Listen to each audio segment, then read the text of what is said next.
We got some matinee basketball action here at the Siegel Center. VCU and Alcorn State, second all-time meeting between the two programs. VCU won the first one 35 years ago. Believe it or not, I didn't cover that game. You didn't cover that one? No. VCU won that game 100-73. Here are the starting lineups for Alcorn State. Byron Joshua, Jalik Gaines Wyatt, DeKeidron Thorne, Jeremiah Kendall, our player to watch, the team's leading scorer. And also Daji Benet, the starting five, or Jahi Benet, the starting five for Alcorn State. And they have their point guard back, Joshua, in the starting Who missed the lineup. game against Clemson last week, or actually 2 weeks ago. Starting lineups for VCU, Zeb Jackson and Max Shulga up in the backcourt. Michael Bell, Kwani the forwards, and Christian Furman is the starting center. The officials, we got ourselves an A crew on a Sunday afternoon. We got Roger Ayers, Bert Smith, and Clarence Armstrong, the three officials. This afternoon, a Sunday matinee, VCU and Alcorn State. Join us on Masson and on ESPN Plus as VCU controls the opening tip. By the way, I asked Roger Ayers a couple of years ago how many more years was he going to ref, because he's been reffing forever. And he said, until I run out of hair gel. He is the hair gel leader in the NCAA. And there's a good start for Shulga. Hits the triple, averaging almost 16 points a night, and gets VCU off to a good start. When he is on balance, when he catches the pass, he is outstanding. The problem is he's often double teamed the minute he catches the ball. Shoots about 35% from behind the arc. By the way, it's worth noting that Alcorn State has not played since November 24th. So rustiness might be an issue. A little bit over 2 weeks since their last game as Roger Ayers stops play. Yeah, he said, I think he said something to Ryan Odom about somebody sitting on the end of the bench. Fast Billups was doing something standing up on the VCU bench, and now he has to sit down. As now Joshua will run the offense for Alcorn State with under 10 to shoot amongst the trees, and the rebound will go to VCU. By the way, I once saw a ref in a conference championship game, Richmond and George Mason, tee up a student trainer. Talk about having a little bit of a short fuse. Short fuse. I was going to use another term, but not on television. Here's Thorne from the elbow. And I said Alcorn has not played a game since November 24th, and we'll have to see if they come out rusty. Coach Certainly Bussey couldn't blame them. Coach Bussey said the first 4 minutes were going to be important because of that fact, not playing in over 2 weeks as Thorne knocks it out of bounds. Right, and also playing in this building, which is always a tough out for a road team. Well, almost always. And immediately Coach Bussey goes to his bench and brings up Michael Pejau, a junior from out of New Orleans, to replace Benet. And having Joshua back in the lineup is very important for the Braves because he is an outstanding point guard. He averages almost 13 points a game. And the rest of them, the players, are better when he's in the lineup. And they come up with a turnover. Joshua, the second leading scorer on the team, ranked in the top 15 in the SWAC in that category. Strong to the bucket is Jeremiah Kendall, and the ball out of bounds. It'll stay this side with the Braves. Kendall is the guy that most concerns Ryan Odom, but the other thing is they already had a turnover, and turnovers have been a problem for this team. A, because turnovers are a problem for any team, but B, because it's allowed the opponent to get into transition. And the Rams have not been good at converting on defense. Wyatt found Joshua when he stepped out of bounds. Stepped out of bounds. I think he thought he was on the three-point line. But that was way back in the corner. Officials don't usually miss that call because they've got such a good angle. Just underway here at the Siegel Center. 2 minutes gone by here in this first half. And VCU with a 3-point lead. And Bell looked like a walk to me, but no, Clarence Armstrong has a foul. As he would not be denied, Michael Pejau is called for the foul, his first. He was on the floor. Team's first here in this early portion of the half. Told Clarence Armstrong he doesn't look like himself. He's lost so much weight. He told us before about 15 pounds, 10 to 15 pounds. That's a big deal for anybody. Another turnover by the Rams.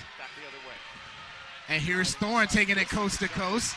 Saved it before it went out of bounds, but to Kwani. Good play there.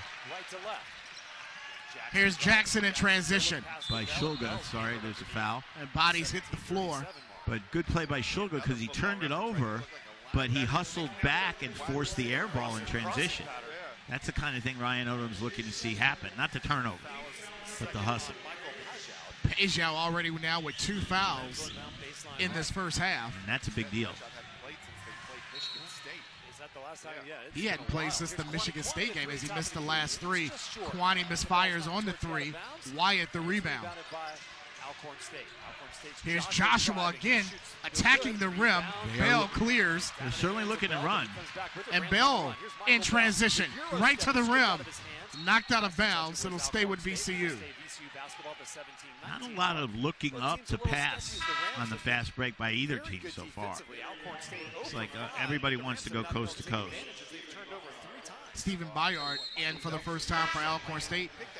And Coach Odom will look to Jason Nelson to his VCU bench to replace Zeb Jackson. Jason Nelson is probably the closest thing VCU has right now to a real point guard.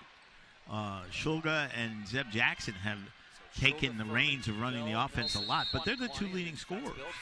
You want them getting in position to score, and when Nelson's in the game, there's better chance of that to happen. And he's one of the guys that Coach Odom said is learning his role more and more. He is their 6th guy off the bench, the energizer, as Shulga misses short on the 3, and now we've got an injury. That looks like the kind of injury where somebody came down wrong. Yeah. It was a non-contact injury.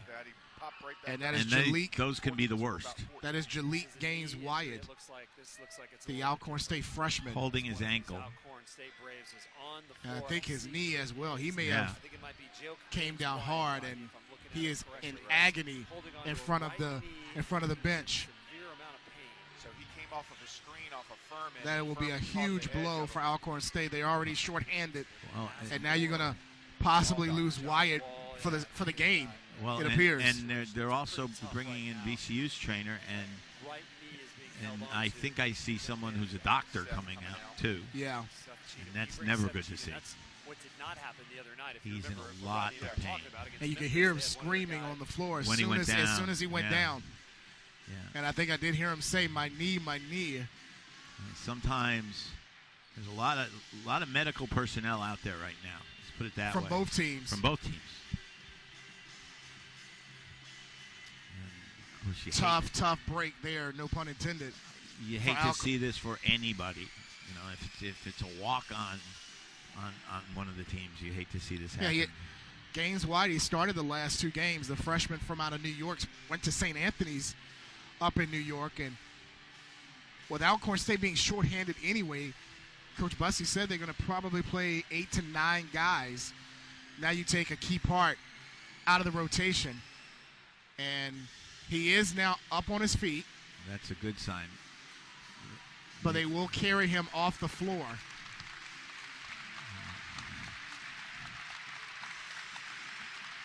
And the fans here at the Siegel Center are giving him a standing ovation. And I think I saw one of the police officers working the game running down the runway probably to get a stretcher. Yeah. And there is a stretcher in the bowels of the Siegel Center. Hall. And actually probably there's an area like right before you go to the back.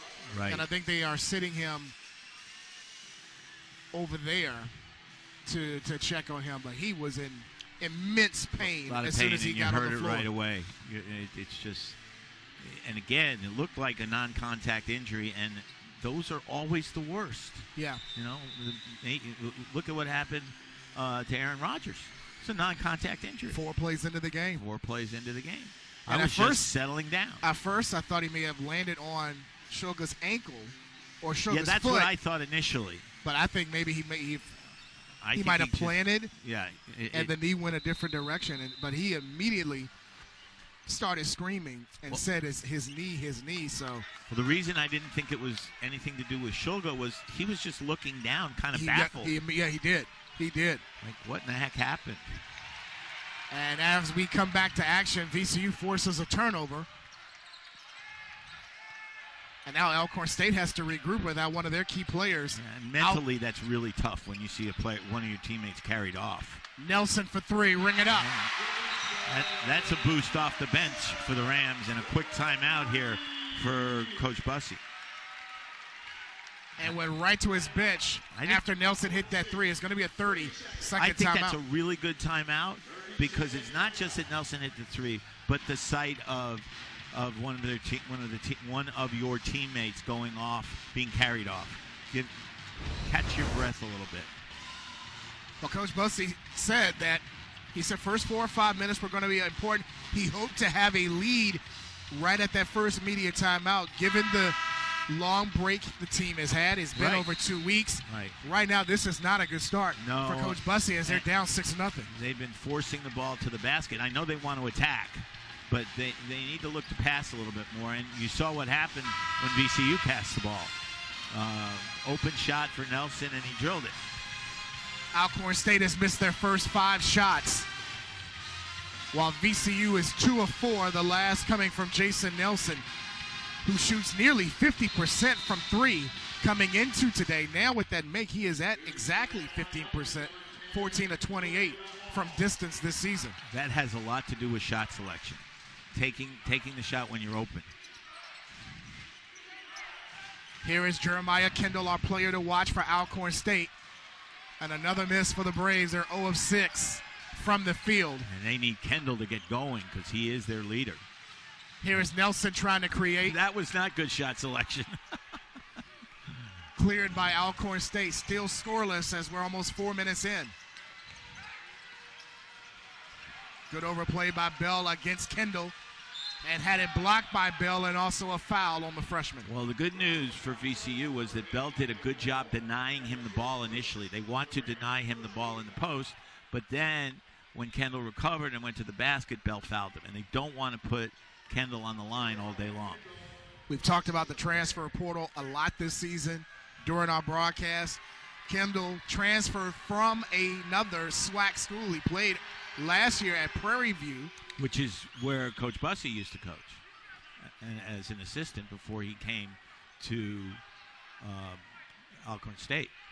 And he also played at some junior colleges in Tallahassee and in Monroe as he makes both free throws. A 58% shooter from the line this season. First team All-SWAC preseason selection. Last year he made second team All-Conference and gives Alcorn State their first 2 of the afternoon as they trail by 4. He is one of the best players in the league, whether he's playing at Prairie View or here.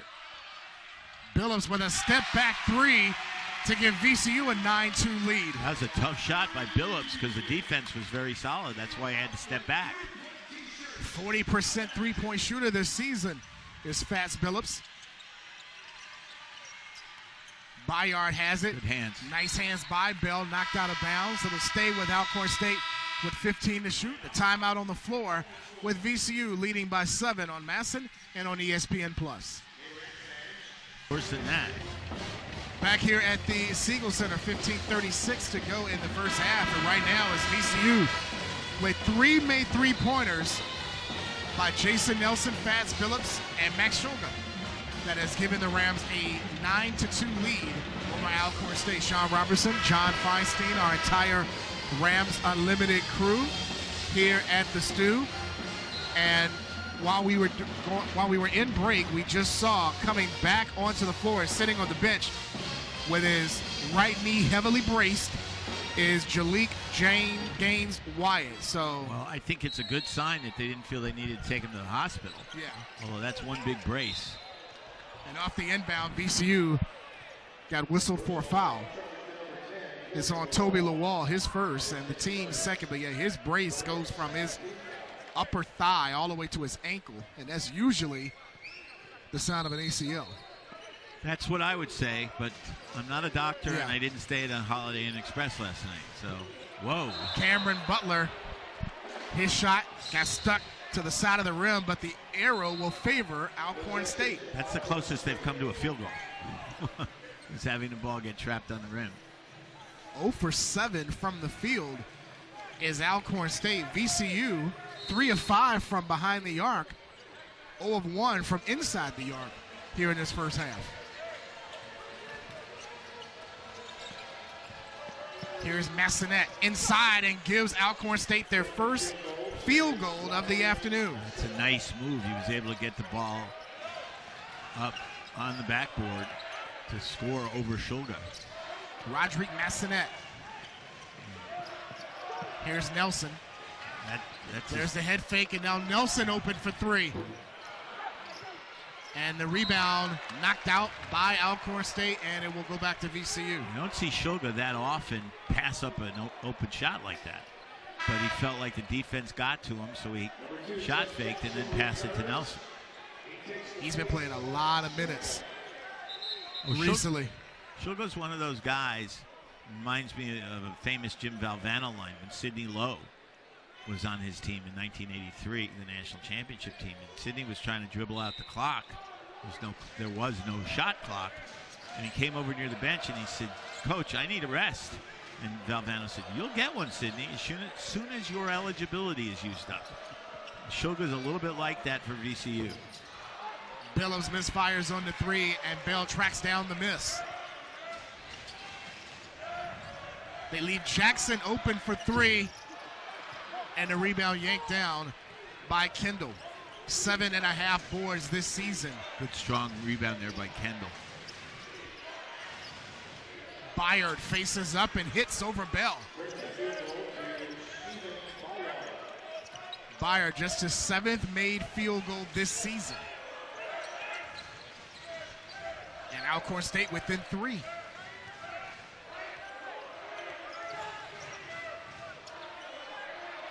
Say this about Landon Bussey. He is active on the bench.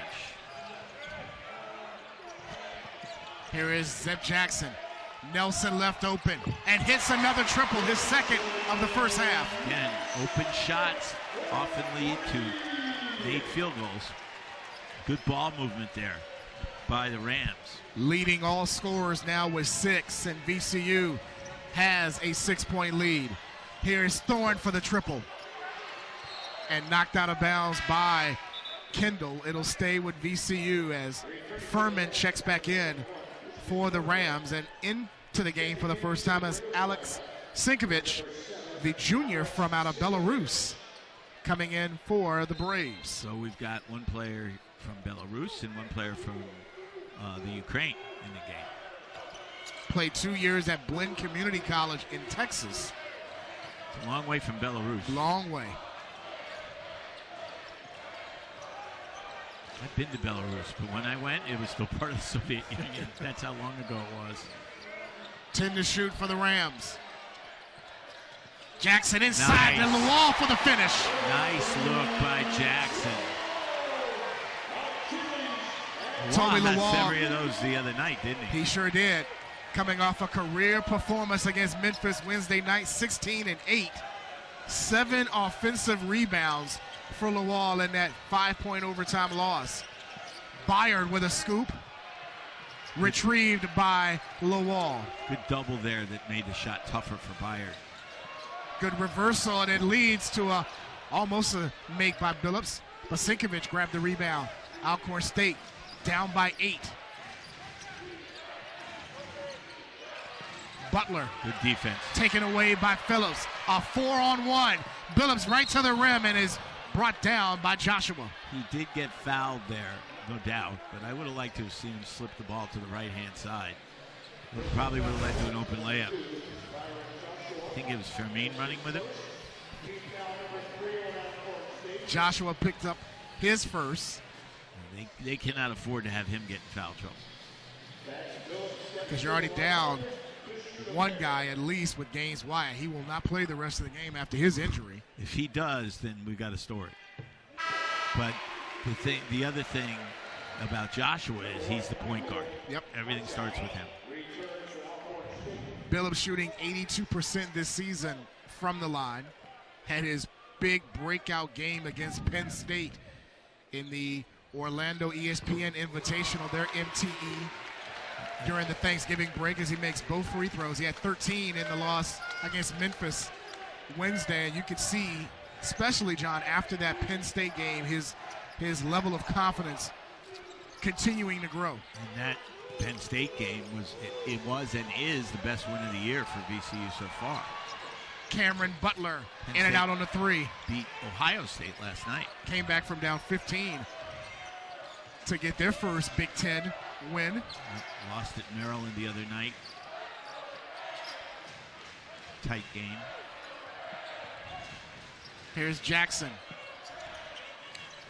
Nelson has it with 10 to shoot. Billups trying to back down over Butler. Lawal, an offensive rebound. Stripped away and fouled. A smart play by Lawal, realizing he was triple teamed and not trying to force it back up. Timeout on the floor with VCU with a 10-point lead. VCU in the midst of a 7-0 run as they have their largest lead of the game at 10. 16-6 over Alcorn State. Sean Robertson, John Feinstein, and our entire Rams Unlimited crew here for this matinee at the Siegel Center. What's been the reason why they have jumped out to this 10-point lead? Two things stand out to me. Alcorn shooting 2 out of 12 and hasn't made it 3 yet, while VCU's made 4 out of 10. And the rebounding. You know, we talked about the rebounding before the game started. It's already 11-6 for VCU, and if that continues, Alcorn's going to be in a lot of trouble.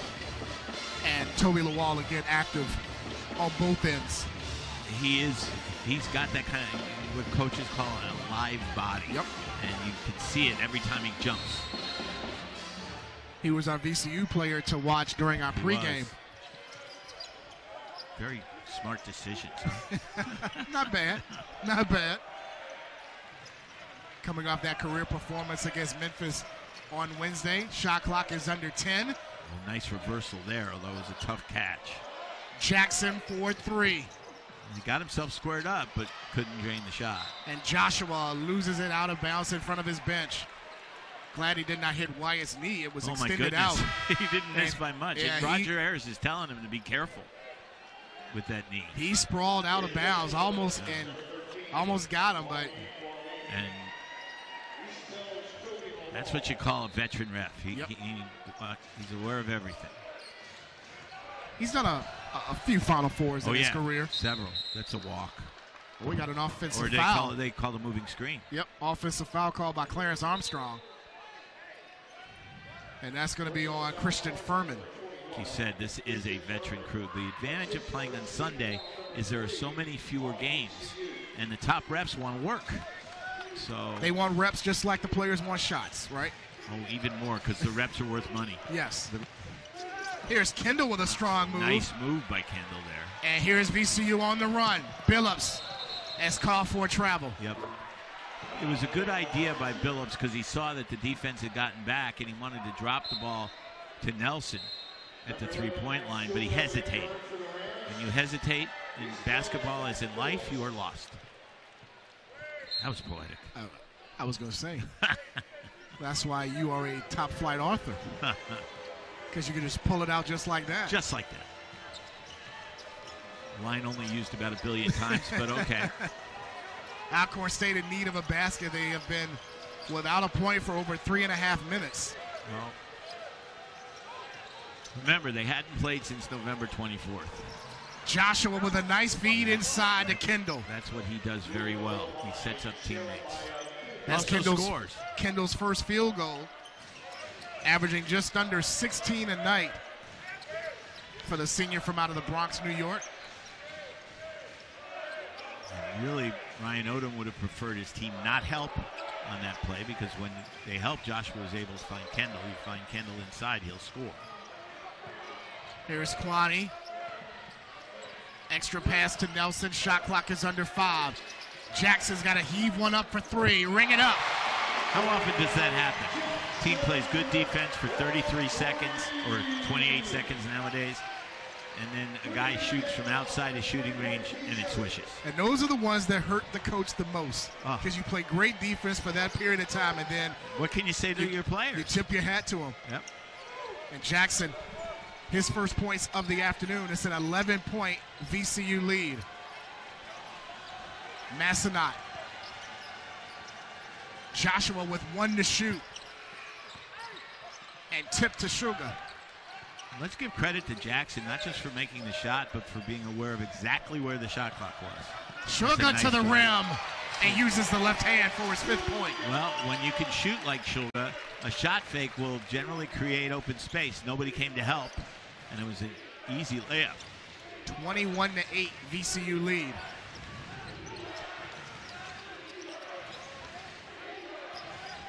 They look inside to Pejao.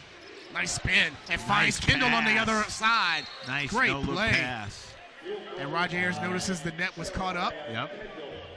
But that was a great pass by Pejao to Kendall on the weak side for his 4th point. The basket may be, the net may be broken. They're going to get that fixed. Yeah. Clarence Armstrong is checking that out, and Sugar also. That's a do-it-all player. Yeah. There it is. He fixed it. Way to go, Max. He scores, he rebounds, he assists. He fixes the net. Maybe he could come over and do some commentary. He might. No doubt he'd be better than me. Bert Smith said he wasn't going to touch that. He mentioned that to some of the fans here at courtside, to include Stuart Siegel, who's always sitting to our right here at courtside. And listening to Robbie Robinson. He is. I can't blame him. Maybe once he could listen to us, Stuart. I don't know. Maybe. You think we'd still have our jobs? I would think so. Okay. You will. Kwani for 3. Ring it up. And that's a big one for Kwani. That is his first made 3-pointer this season. He was 0 for his first 16. And a steal by Nelson. Good hands there by Nelson. Kwani's got to feel like somebody should present him a game ball. That's got to really take a load off his shoulders. He was hoping to get one eventually, and he finally got one to drop. Nice move there by Sugar with the left hand. And Kwani's left open again. Pushed his luck a little bit there. Thorne clears for Alcorn State as they're down by 14 as we're inside 8 minutes of the first half. Kendall with a good first step on Furman and draws a foul. That was an old man's play. He got the ball, the defense came at him, he shot fake, got in the lane, and got fouled. Timeout on the floor with 7:54 left, and VCU ahead by 14. At the Siegel Center with the Rams leading 24-10 over Alcorn St. Sounds like a football score. I was about to say, sounds like a football 3 score. touchdowns and a field goal there for VCU, who's up by 2 touchdowns over the Braves. And the Braves right now really hurting themselves from the field, just 4 of 16. Well, we mentioned that rustiness might be an issue for them. Landon Busty said that to you this morning. And how can it not be? They haven't played for 16 days. Yeah. And they played 8 games prior to that. 7 on the road, of course. So this is the difficulty of being an HBCU, because you basically have to fund your athletic department with road games in November and December. And they've already played at Arkansas. They played at Michigan State. They've played at Clemson. They'll play, as you mentioned earlier, they'll play at Maryland. Always a dangerous trip to the Midwest. They play at Northern Iowa and Drake. Well, the good thing about traveling to the Midwest this time of year is that weather won't be a factor. Once they're indoors. You think, yeah. And then they come back, and they'll play another A-10 team later in December. They're going to play GW. That's true. Before conference play begins. And their first 3 conference games are on the road. Yep. Jackson State, Alabama A&M, Alabama State. They don't have a home game until January 20th. 14 straight road games. It's amazing. And yet, the last 2 years, they won the regular season. That's right. And played in the NIT last year. That ball was deflected out of bounds. And Landon Busty was the coach of the year 2 years, 2 years in a row, yeah. Of course, this year, if they win the conference and don't win the tournament, they don't get an NIT bid. Because the NCAA in its wisdom has changed one of the very few rules that everybody liked. Yeah, every especially the mid-major programs that's like what it was that. For. Yeah. It gives you basically a carrot to play for if you don't get the NCAA tournament. It's the ball out of bounds to VCU. I remember several years ago, Harvard and Yale, back before there was an Ivy League tournament, played just a great playoff game in the Palestra. Harvard won, went to the NCAAs.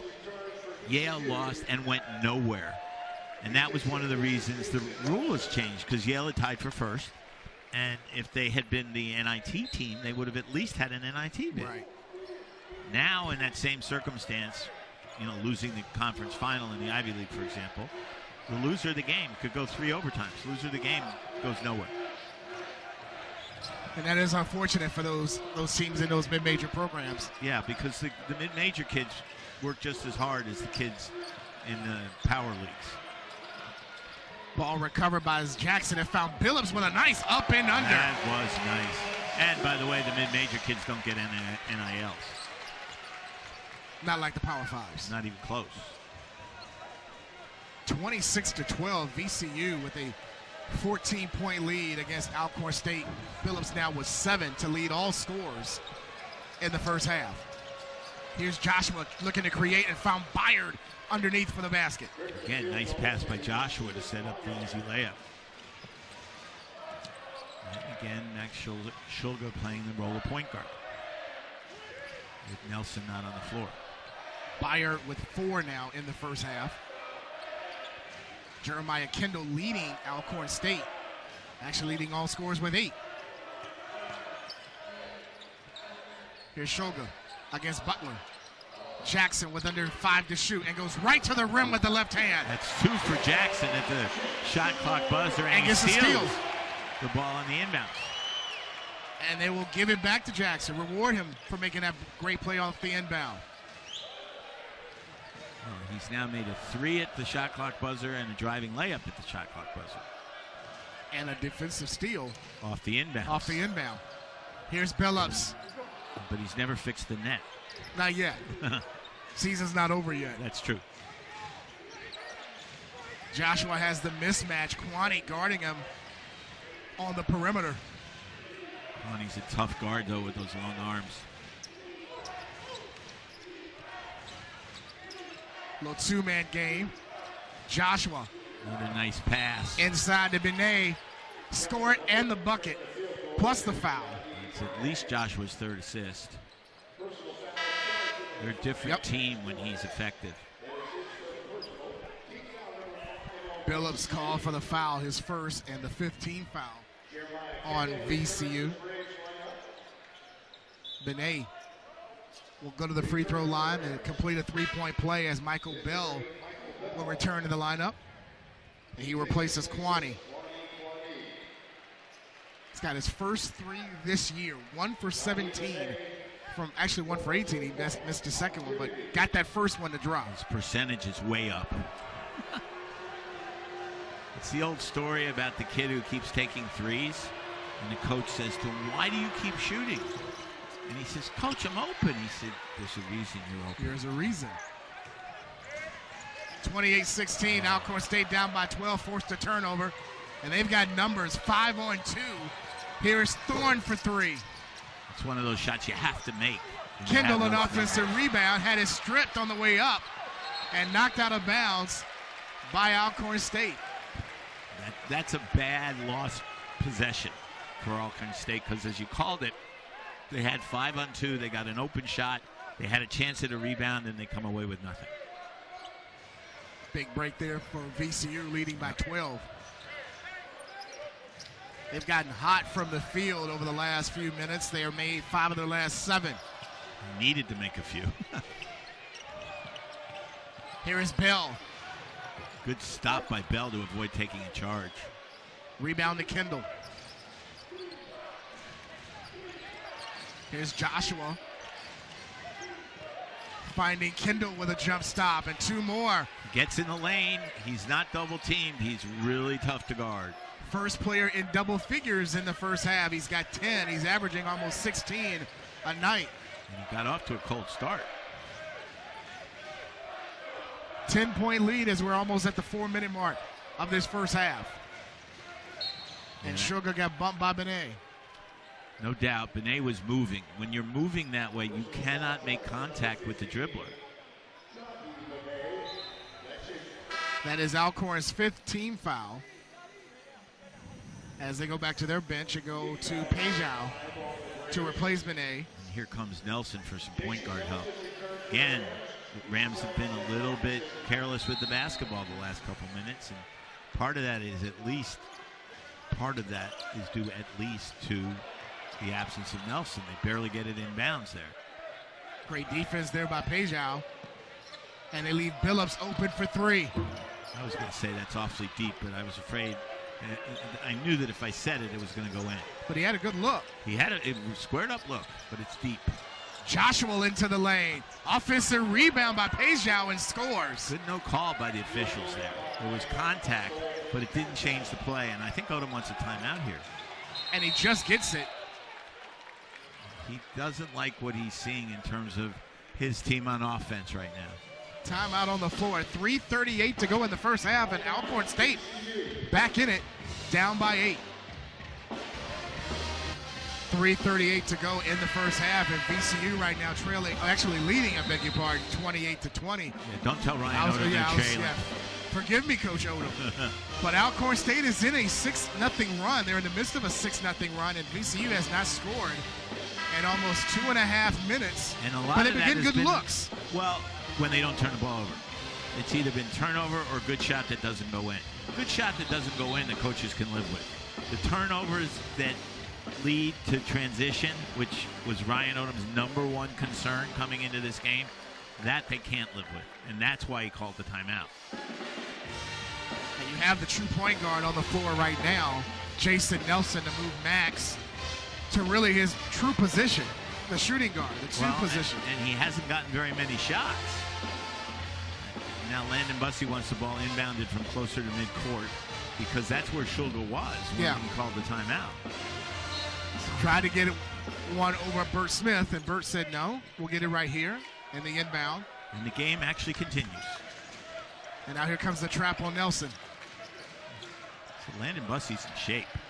He has to be that active. He's a former standout basketball player. Nelson a little long, a little short. Offensive rebound again by Lawal. Graduated from Xavier of New Orleans, I think, right? He did. Played his first 2 years at Livingstone in the CIAA. Right. Under have you James ever been Stinson. to the CIAA tournament? I have, many times. I have to go. That's one of my bucket list things. Schulga was almost at midcourt when he took that shot. Had to heave that one up. He heaved it, and it was wide right. And don't look now, Alcorn State can get to within 5 if they hit a 3. And this is what Ryan Odom has been talking about a young team that's inconsistent. They had a 24-10 lead, and then they sort of stepped off the gas. And Joshua almost got it to go. Pejao, an offensive rebound again, and another stick back for Michael Pejao. The offensive rebound that will make Ryan Odom a little bit nuts. 8-0 run for Alcorn State. They're within 6. Nice pass inside to Lawal. Bad catch. Bell gets it back in the lane. And the rebound to Alcorn State. Massenat picks it up. They had chances there. Just didn't finish. Alcorn State at one point was down 24-10. Alcorn is one of those teams. They could win their league tournament and go into the NCAAs with like a 16-16 record and be a dangerous out. Here's Thorne with a good look for 3. Ring it up. Ryan doesn't want to call another timeout right now. No more TV timeouts left in the half. And he's already taken his use it or lose it timeout. Alcorn State is within 3. 28-25, an 11-0 run by the Braves. Extra pass to Billups. Another good shot an offensive rebound. Nelson for 3. Ring it up. Nelson has made 3 threes in the half. He's got 9 to lead the Rams, and that stopped the 13-2 Alcorn State run as VCU is ahead by 6. He needed that spark, that's for sure. Here's Thorne, who made the last 3 for Alcorn State, guarded by Billups. Thorne with a nice spin move off window. That was a heck of a move. Again, that's one of those where you as a coach, you can't get upset. You got to just say the other team gives scholarships too, as Dean Smith used to say. My first Dean Smith reference of the day. 4-point lead for VCU. Billups found Bell for 3. Ring it up. And now VCU's getting hot from behind the arc. Michael Bell from distance, his first field goal. Sorry about that. Good ball movement was the key there. Bell wide open when he caught the ball. Under a minute to go in the half. Here's Joshua creating and found Pejao again inside. This from a team that was 2 for its first 12. Certainly, again, I think rustiness had a lot to do with that.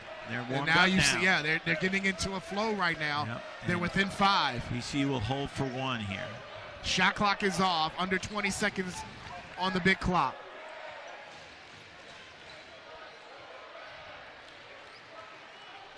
And they'll probably run the offense right now. Nelson, nice feed to Billups, and got fouled. That was a nice feed to Billups. Maybe they went a little too soon because there's still 4.5 seconds to go. And Landon Bussey still has his use it or lose it timeout if he wants to. But they did get to the foul line. Pejao now with 3 fouls in the first half with 4.5 to go. And Fats Billups at the free throw line. 7 points so far in the half. And has 2 cracks at the line. Gets the 2 shots because he was in the shooting motion when he got fouled, and he needs them. I didn't mention the numbers. I mentioned that when he made his first 2. Right. Kwani and Furman will come in to give Lawal and Bell a breather. Well, this is defense-offense. Yep.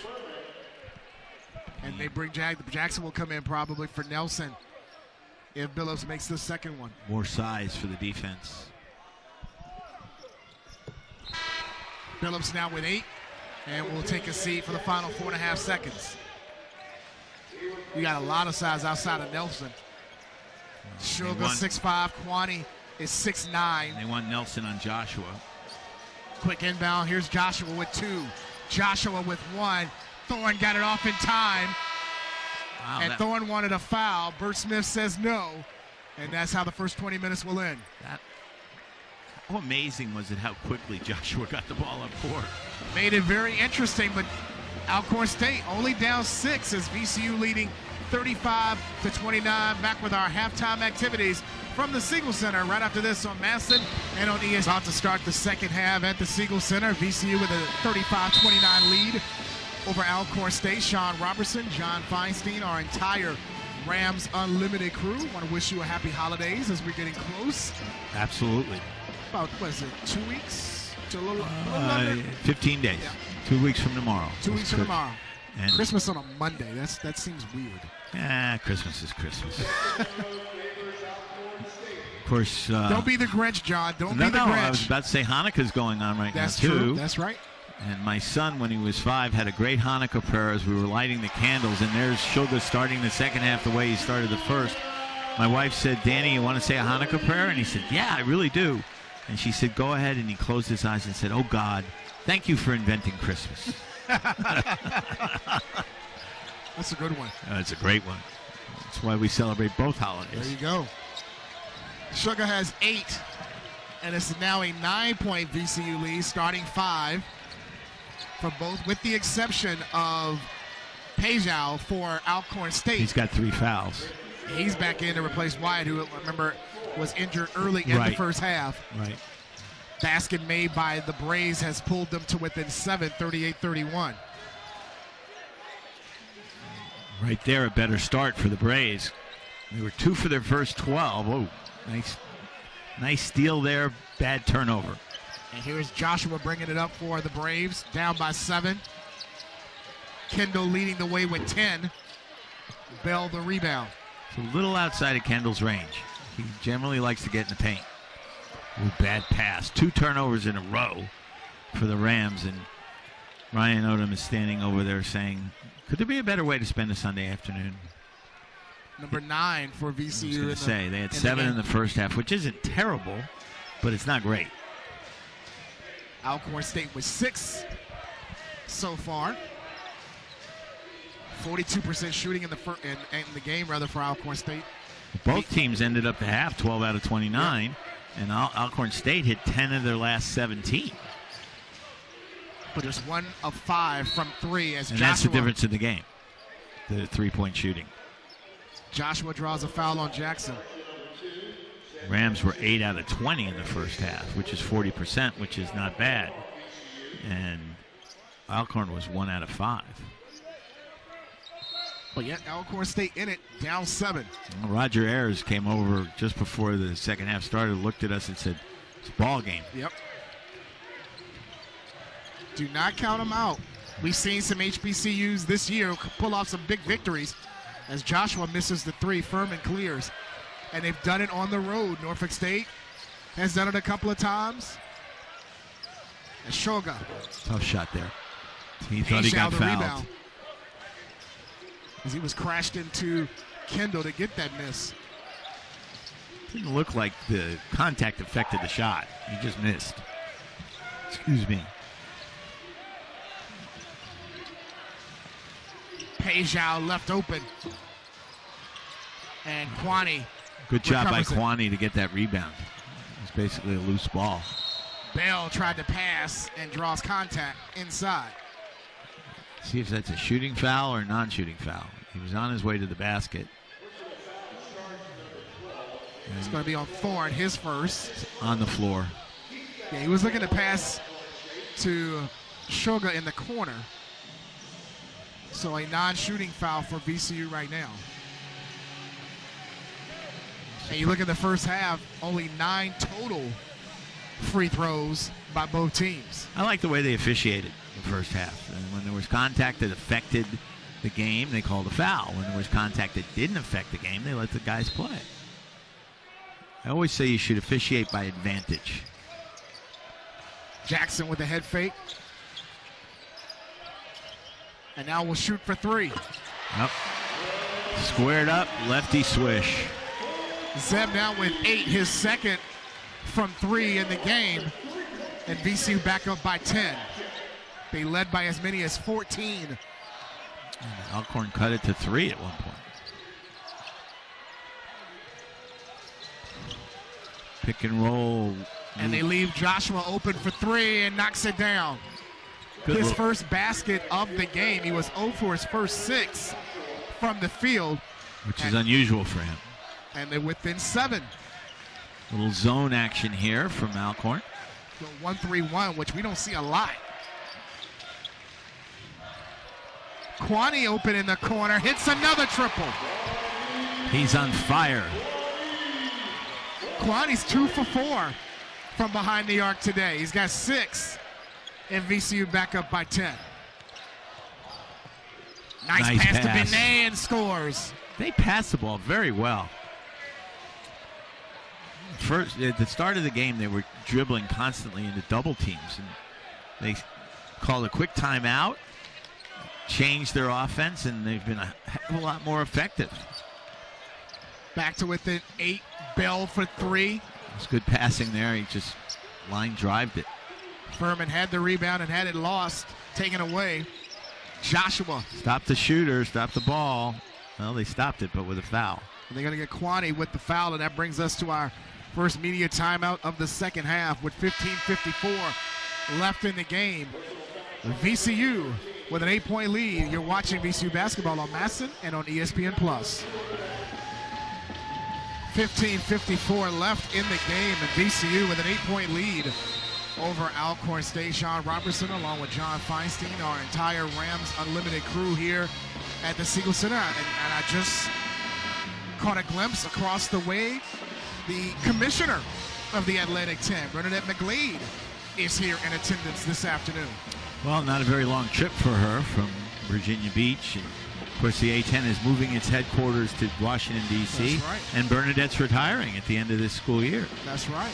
So, guess she's not a big football fan. She decided to come to this game today, and she's seen a pretty good one. And I believe not in 24. The A-10 basketball tournament will be in Barclays in 25. It will be in D.C.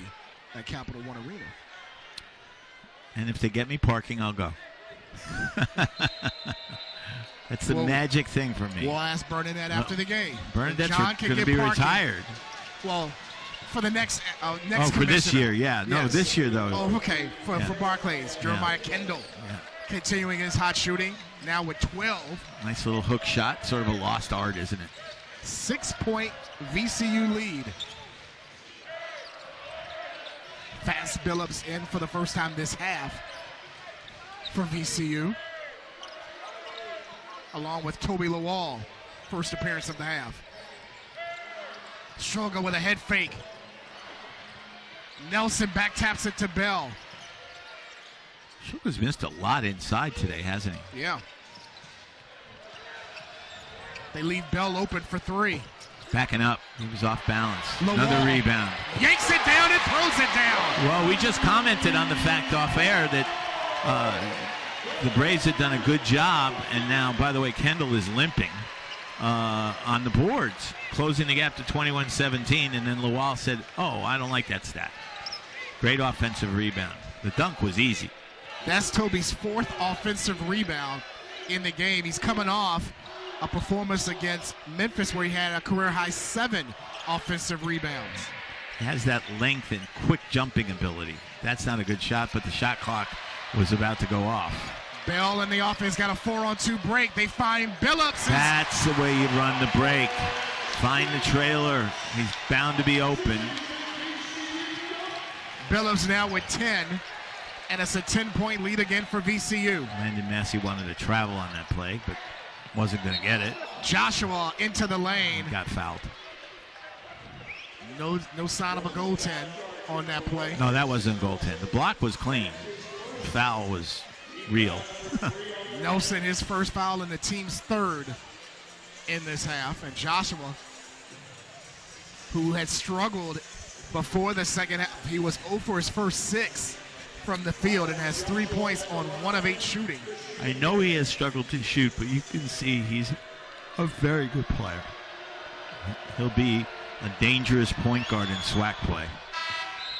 9th in the conference in free throw percentage at 83%, and he's 15th in scoring this season. He came in averaging just a shade under 13 a night as Kwani returns to the lineup to replace Bell.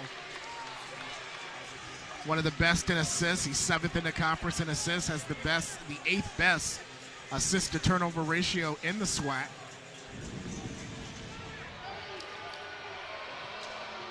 He's got one more at the line. Scored a 21 in his last game played against Arkansas State. We noted that Kendall was limping on the way up court, and he's out at least for the moment. That's a huge blow to Alcorn State if he doesn't return. He looked like he was okay. It didn't look like a serious injury, and they're not working on him over there. And so Joshua, I would assume he'll be back soon. Never assume. Joshua got called for having his hand in the cookie jar. Got caught with his hand in the cookie jar. 2 fouls on Joshua, 2 on the team in this half. I get caught that way all the time. How about you? Me too, as oatmeal raisin. That's my weakness. Chocolate chip. Thorne has the assignment on Sugar. The trap leaves somebody open. Good deflection there. Deflections are a very underrated part of basketball because VCU had good ball movement going there, and they reversed the ball, and it was deflected and knocked out of bounds by Joshua. And now they have to start their offense again with 9 seconds on the clock. Nelson misfires on the 3. Chasing down the rebound was Billups. Nice play there by Billups. Here's Kwani. And he draws a foul. That's going to be on Bayard. And that is only Alcorn's 3rd foul, so it'll be on the floor. And now Zeb Jackson back in for VCU to replace Sugar to give him a breather. He'll be back by the next TV timeout. We're talking about his shooting. Today, he's 3 of 7 from the field. Before today, in his last 3 games, he was only shooting 31%. Part of that is the way he's being guarded. He's being double-teamed all the time. But he's missed a couple open shots today, which is unusual. And just 5 of 24 from 3 in his last 3 games. Jackson with a fall away. And we've got a jump ball that was created by Lawal. The arrow will favor Alcorn State. But again, the activity by Toby Lawal on both ends, offensively and defensively. You never know when a late jump ball is going to matter. And now the arrow's back to VCU. So that's not a lost possession. Alcorn State has not made a field goal in almost 3 minutes. And yet they only trail by 8. Here's Joshua down the lane, stripped by Jackson. I thought that was a jump ball. The way he put his hand on top of the ball. Under 10 to shoot. Pejao Nice finds look. Joshua for 3.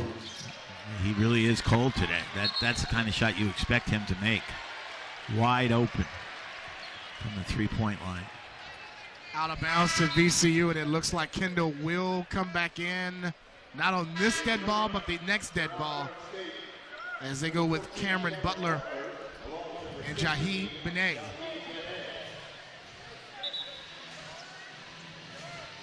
I think, again, that and Bussey's trying to give Kendall a rest till the next TV timeout, which is the under 12, and we're at 12:35. Nelson running the point with Jackson, Phillips, Lawal, and Kwani. Here's Lawal inside and scores plus the foul. And that was a great catch. The catch made the play. And then he stayed squared, got the layup up, and got fouled. Great play by Lawal. Benet gets called for the foul, his second. And Kendall back in for Alcorn State. And they need him badly as they're back down by 10. Right, that's why he didn't wait till the TV timeout. And I don't know about you. You see these guys play more than I do. I think Lawal is going to get more and more minutes. I think so. Especially when Bairstow returns, which they're leaning towards the Maryland Eastern Shore game, which is a week from this coming Saturday. That's probably going to see his first action. Lawal has earned himself some more playing time for Coach Ryan Odom. And a turnover. Here's Jackson, hounded by Joshua. And he lob it to Lawal, who had it blocked and fouled by Kendall. He would have preferred to dunk. And by the way, in case people are wondering, Joe Bamisil's still waiting to hear something from the NCAA. Well, as of last week, the NCAA denied the most recent appeal, but VCU is not quitting. Nope. They're going to try one more, and they're going to get some help to see if he can get an appeal received, at least for conference play, so at least get him some time. That's the goal, to try to get him back for conference, get him here for conference play in the lineup. As I always say, the only thing consistent about the NCAA is their inconsistency. Lawal made 2 free throws to give VCU a 12-point lead. Their largest was 14. VCU trying to turn up the defense now, spread out the lead. Nice catch by Pejao and hit it off the side of the backboard. Up ahead is Jackson on the catch from Nelson. Extra pass. Kwani traveled. I thought he did. Nelson for 3. Chased down by Pejao. Thorne picks it up. Ball's on the floor. VCU has it. Here's Nelson. Leaves it for Kwani for 3. And gets the home bounce. His 3rd from behind the arc today, and is VCU's largest lead at 15. Must be inspired by my presence, huh, Sean? Might be. Huh? The 3 by Thorne is no good, and Lawal with a rebound, his 6th of the afternoon. If VCU scores here, Alcorn's going to need a timeout. They got it as Jason Nelson scoops it in for his 11th point, and it's a 17-point VCU lead. Timeout on the floor with 10:47 to go. You're watching VCU basketball on Masson and ESPN+. A first child can be stressful. So to make things a little less overwhelming, Progressive is offering special rewards for new parents. But we're not stopping there. We think even cat ladies deserve rewards. Left-handed people, people with birthdays, recent grads who can't move on with their lives. All of them. And these people we found on the internet can be automatically enrolled in the Progressive Loyalty Program and get special rewards. Even people who just got back from Europe. It's actually pronounced croissant. I was just in Europe. You are not related. VCU with a 7-point lead. Part of it with our assists of the game presented by Virginia Credit Union. And That's Toby Lawal to Jason Nelson, who has 3 threes in the game. He's got 11 points to lead VCU. It's a twofer for Lawal, the rebound and the pass. Lawal's got 6 rebounds in the game, along with 8 points. Coach Odoms said earlier this week, he doesn't have to give me 16 and 8 like he did against Memphis. But if he can give me the numbers he gave me today, 8 and 6, and is active on both ends, I'm happy. Yeah, and his length provides extra help on defense. Even if he doesn't block a shot, he's there. And he has been a spearhead for this run for VCU. They are on a 9-0 run, as Alcorn State has not scored a point in the last 3.5 minutes. Here's Joshua from the free throw line. Boy, he can't buy one, can he? And he's a good shooter. Alcorn State with an offensive rebound and another turnover. Here's Nelson with the lob to Jackson off his fingertips.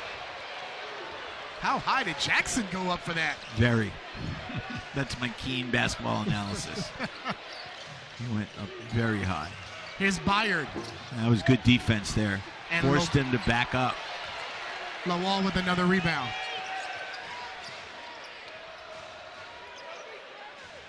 Jackson has one of the highest vertical leaps on the team. Not 49.5 by Toby, but it's up there. Billups for 3. And cleared by Alcorn State, who trailed by 17. Here's Joshua, who draws a foul. He's been able to draw fouls on several occasions. With that, we have another timeout with VCU up by 17.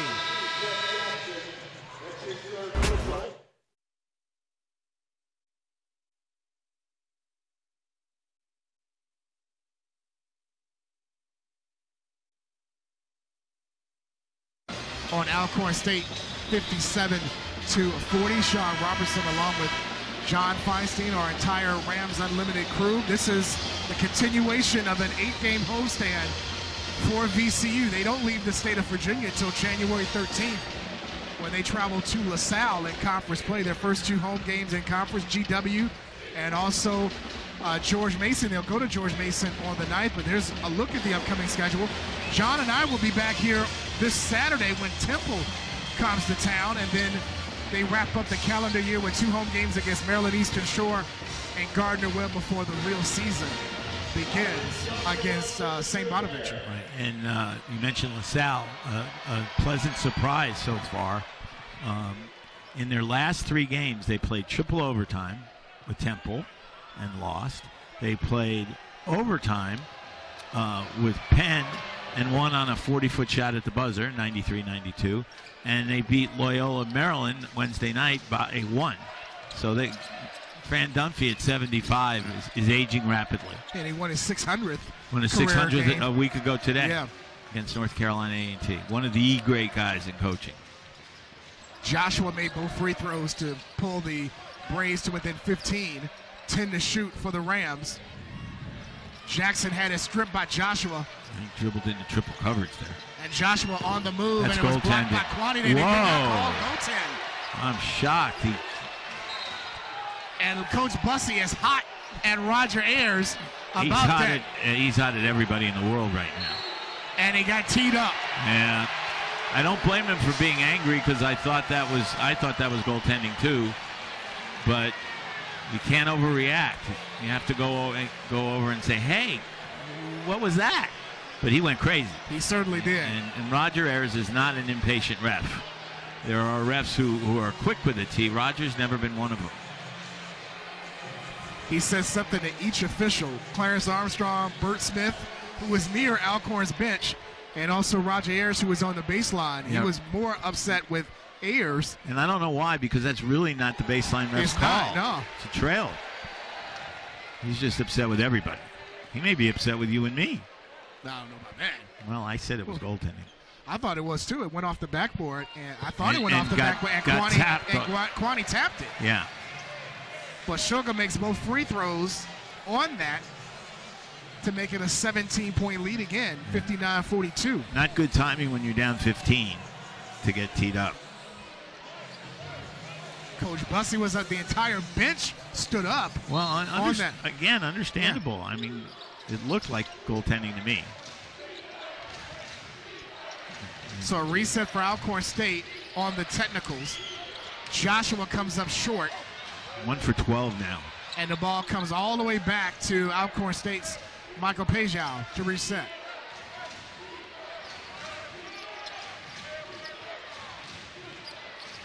Joshua in the lane. Still can't get his shot to go. That was an air ball from 4 feet. 1 for 14 from the field is Joshua. Nightmare day for a good player. Extra pass to Kwani again. He may never miss another 3. He was 0 for 16 before today from 3. 4. He's today. got 4, and he's 4 of 6 from 3. I'd say his 3-point percentage has gone up considerably. Largest lead of the afternoon at 20. Butler for 3. Way off, and Kwani the rebound. Just grazed the rim there. Shoga said, I'm open, and hits. He was open, and he did hit. And this is not what Bussey wanted. The crowd has gotten into it. He's going to call timeout here. I think. No, he's going to run the offense. He's only got 2 left. And the game is slipping away. The game has slipped away. Let's be honest. They had, as you mentioned, they had it to within 3. They did late in the first half. And now it's at 23. Joshua again, blocked by Furman. It was still only 8 a few minutes ago. Jackson hoists up a 3, ring it up. And this is what can happen in this building. VCU gets going, and the opponent has no answers. And Bussey will not use that timeout. I guess he's looking ahead to Tuesday. He's trying to work this offense. I think he's looking ahead to conference play. Well, that too. Foul called on Shoga. And that brings us to the under 8 media timeout as VCU in the midst of an 11-0 run and lead by 26. VCU in the midst of an 11-0 run over the last 2 minutes to lead 26 over Alcorn State, largest lead of the afternoon over the Braves. Sean Robertson along with John Feinstein. And Coach Bussey still was talking to the officials during that timeout. He was talking to Bert Smith, and now he's talking to Clarence Armstrong about obviously the missed goaltend that was not called. He's not going to get over that one anytime soon. Not. It didn't decide the game, that's for sure, but I guess it certainly took the air out of whatever air was left in Alcorn's balloon. I guess he would take it if it was a close call and maybe it could go either way, but he felt. And usually goaltending calls are close. You know, you look at it on replay and say, oh, yeah, it was, or oh, yeah, it wasn't. That one, I don't know what happened because, as I said, these are 3 very good officials. Yes, they are. Jeremiah Kendall in for Alcorn State. Good block, and wow. Thorne had his shot blocked, 3-on-1 break. They find Kwani, who brings it home, and the foul. He gets around the basket. He's going to dunk the ball one way or the other. But you know what? That first 3-point shot he made, you could just see the confidence just explode. Yes, absolutely. From him. And he has played arguably his best game this season. How can it not be? I mean, he has done it all. Well, offensively, definitely. Yeah, the only thing he didn't do was he didn't fix the net. No. Max Shulga did that. But he almost made that net come down with that slam. Yeah. Strong move there by Kwani. Kwani who completes the 3-point play. This is his season high of 15. His career high is 18. He did that while at Cal when they played Stanford. He must just be having fun playing a team that can win. Cal won 3 games last year. Yep. Here's Kendall against Kwani and draws the foul. Nice plus the move. basket. Nice move there. Big time move there by the first team all-SWAC performer. That's what the coaches were talking about before the game. You look at him, he's shorter than Kwani. Kwani's quicker than he is, and he just makes a couple fakes, goes up, scores, and gets fouled. That's what he does. Kendall with 14 on the afternoon, now 15 as he completes the three-point play. Right, almost at his average, Yeah. 15.9. 71-45. VCU with their largest lead at 26.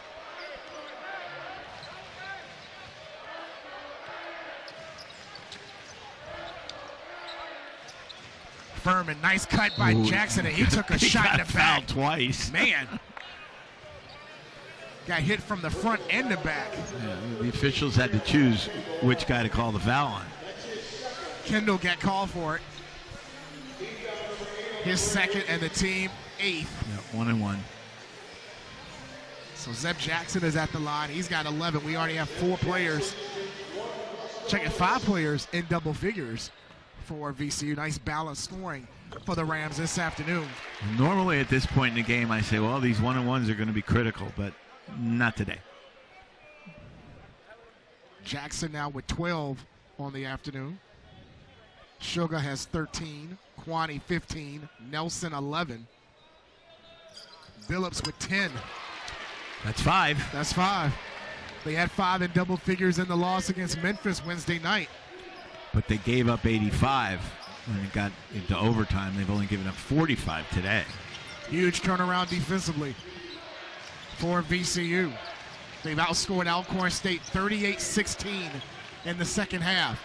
Kendall again draws another whistle. Well, I think one thing Ryan Odom probably emphasized at halftime was when you get a double-digit lead, that doesn't mean you let up.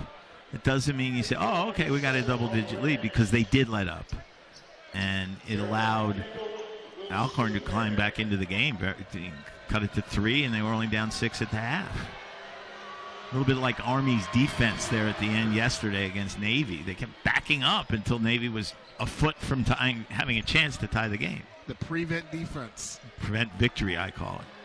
Almost in that occasion, but Yeah. Navy did hold on to win. They did. Kendall makes both free throws. I know Coach Odom has said a lot. He's used this phrase a lot with his team. Stay in the moment. Yeah. Stay in the moment. He gets that from his dad. That's what his dad used to say. He learned some hoops from his father. A couple of tricks of the trade. Yep. Also his mom. She knows her hoops. Yep. Nelson with the pass to Furman. He says that was a pass. 7 to shoot for VCU, and Jackson misses the 3. That was a pass like Derek Wittenberg was pass in '83. Back tap to Sugar. He has to use a timeout. Sugar saying to Jackson and Furman, come help me out when I get double teamed. 30-second timeout. That leaves them with 2 for the final 5:06 of this game, which it appears VCU will win and snap that 2-game home losing streak that we talked about at the top of the broadcast. 2 tough losses at home, and their last 4 were by 16 points total. But Kwani has been a pleasant surprise and a nice spark for Coach Odom this afternoon. He's been a huge spark for Ryan this afternoon, and I don't see every game, but I'm guessing this is the best game he's played. Yes, especially on the offensive end. But VCU's, I'm sorry, John, you go ahead. 15 of 34 from 3 this afternoon, and that's normally around the range that Odom is looking for as far as attempts, especially if you get clean looks. They're shooting 44% from 3. Alcorn State just 2 of 11 behind the arc. And think about those numbers. 15 made threes. That's 45 points. Yep. 2 made threes. That's 6 points. That's the difference in the game. Alcorn State just 34% shooting from the field. They're 1 for their last 14 from the field. Well, that's not good. More keen insight. Shot clock's down to 3 for Jackson. In and out on the 3. And Thought sure he would make it with the shot clock down. He had a good look there. He did. Massenat almost lost it, and Kwani draws the foul. Well, not a good foul. Should have been an unforced error, turnover. Instead, Kwani reached out. And when your arms are that long and you reach out, the official's going to see it. Yep. Kwani with a season-high 15 points this afternoon, along with 5 rebounds. He has hit 4 3-pointers in today's game after starting the year 0 of 16. And he's not a bad three-point shooter at Cal. He was pretty, 35, 36%. Which is reasonable. Yeah. It just did not have the luck through the first 9 games until today. Number 10 paid off big as he will lead with his 15 points. And 4 threes at the moment. Massenot missed the 1-and-1. And Lawal with his 8th rebound this afternoon. That's how many he had against Memphis. And he has 7 offensive in that game. He's got 4 offensive this afternoon. Here's Shulga, a step back 3. I'm shocked that didn't go in because nobody came to guard him. Maybe he was shocked. Had to be. He doesn't get open shots like that very often. He, on a Dean Smith scouting report, he would be ++ for you must guard him constantly. But he gets a steal on the defensive end. Leaves it for Nelson for 3. Ring it up. Leave Nelson alone. He'll score 2. 4 threes in the game. When he played at John Marshall, he's one of the top 3-point shooters in our area. Part of a couple of state championships at John Marshall.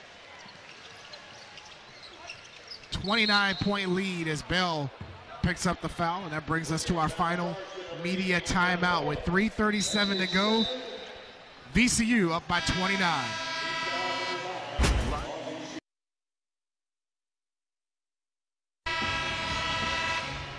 3:37 left in the ball game with VCU leading 76-47. And John Feinstein, this was the game Coach Odom had been wanting to see from his team all season long, and he got that this afternoon. Yeah, it's interesting because they started so well and really took their foot off the gas and looked like they were in trouble at halftime. Only up 6 against a team we know has talent.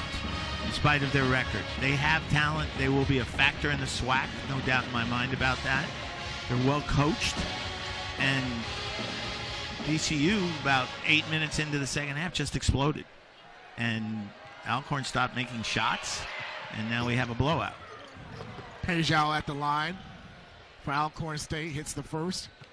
Yeah, it was 41-20 now. VCU is outscored in the second half. And for a long time, the lead was stuck on 8. Lawal with his 9th rebound of the game. His career high is 10 boards, and he may get that this afternoon. See how long he stays in the game. But the biggest factor today probably has been to play offensively of Byron Joshua. 1 of 15 from the field and scoring 7 points. Second leading scorer on the team. And they've also done a good job on Kendall. I mean, he's gotten a bunch of points, but he hasn't been overwhelming. So it'll stay with Alcorn State. And those are their best 2 players. Kendall has 17 to lead all scorers, and Kwani, season high 15 for VCU. And you can't say that Alcorn's tired. They were rusty early. They haven't played a game in 16 days. If anybody, it would be VCU. This is their 3rd game in 9 days. Right. And then they'll get a few days off before they play Temple this coming Saturday. Another afternoon game. Another afternoon, 2 p.m. That game I wouldn't have minded starting at noon. You and your noon tip-offs. I love noon tip-offs, but I had to write this morning, so 2 o'clock was just fine. Sugar for 3. Still doesn't get the touch from behind the arc. 3 of 7 this afternoon. Says a lot about the potential for VCU that Shulga has not shot the ball well today, and they're still up by 28 points. They need other guys to, like Lual, to fill in the stat sheet. Whoa.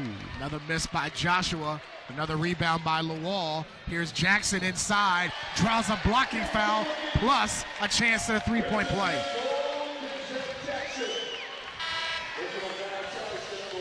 If I was Ryan Odom, I might have liked to see him pull the ball out, kill some time, but it really doesn't make any difference at this stage. 30-point lead's a 30-point lead. And Jackson's had a very good game. And Pejao has just fouled out for Alcorn State. That last free throw, that last rebound by Toby Lawal matches his career high. He recorded that against Radford earlier this season. He's got 10 boards and 8 points this afternoon. So he needs a field goal to get the proverbial double-double or 2 free throws. And he only has 1. That happened in that game against Radford. That is his only double-double here at VCU. I still think the double-double is an overrated stat. You do? I do, because it's not that hard to get to 10 in 2 categories. Points, rebounds, assists, even turnovers or block shots. But triple-double, that gets my attention. Okay, yeah. Okay. Inside 2 minutes left in the game. What is this? Bert Smith with the whistle. Away from the ball. That'll be on Roosevelt Wheeler, who sees his first action in a couple of games. He did not play in the game against Memphis on Wednesday. Well, this could be the day when Ryan Odom gets in the game. Connor Odom gets in the game with this kind of lead. Well, they'll have to put on a uniform quick. Oh, is he not in uniform? Yeah, he's I'm not sorry. in uniform. I apologize. Is he hurt? No, I don't think he's hurt. Just not in uniform. Just not in uniform. Maybe he can run back and get him. He might. He's sitting beside Joe Bamasil on the bench. Yep, I see them now. I see Connor now. Yep. I've known Connor since like he was born. I did not notice he was not in uniform. Here's Toby. Oh, man. Flight number 10 for takeoff. Wow. What's impressive isn't just that he takes off from near the foul line, but he's so far above the rim. It's unbelievable. 49.5-inch vertical leap. And you can see it. And he just recorded his second career double-double. There you go. Massenat will draw the foul. Let's look at this again. Watch where he jumps. Right there. Oh, my goodness. He's on the second dot and made it. Got the ball in the basket with room to spare. And effortless. He makes it look effortless. When you can jump that high, it looks effortless. Ed Nixon says he's Toby Wan Kenobi. I like it. As Massenat makes the first free throw, 81-51. Toby Wan can dunk. Oh, look. A little twist to that. Okay. Yeah. 2 made free throws by Massenat to make it a 29-point lead. As we're inside of 90 seconds in the game. And I think for the first time all season at home, Ryan Odom is sitting down during a game. You're probably right. I have not seen Odom sit during the course of a game this year at home. When Gary Williams was coaching at Maryland, they didn't even have a seat for him.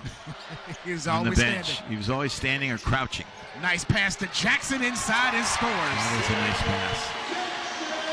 Nelson 6 assists. Jackson now with 18. What you don't want to do is get anybody hurt here in garbage time for either team. Alcorn has already lost one player, probably to a serious injury today. Joshua just hit a 3. That is his second field goal of the game. He's in double figures with 10 as we're inside a minute. By the way, you can breathe easy now. Ryan's off the bench. He is off the bench now. As soon as Joshua hit that 3, he got right back up. I said, okay, the lead's down to 28. I better coach. Here's Bell for 3. Michael Bell from downtown. Now with 6. The only 2 guys in the building who represent VCU in any way who haven't scored today are you and me. And Wheeler, make it 3. Wheeler, okay. Here's Joshua trying for 2 in a row, and does. A little late. 13 now for Joshua. Make his stats look better, but it won't make his game look better because he has not had a good game, and now VCU will run out the clock. Don't have to take a shot. As VCU will have that 2-game home losing streak snap, and in emphatic way, 86-58 over Alcorn State to even their mark at 5-5, and the road swing continues for Alcorn State as they fall now to 1-8 on the year. Final particulars when we come back on Masson and on ESPN+.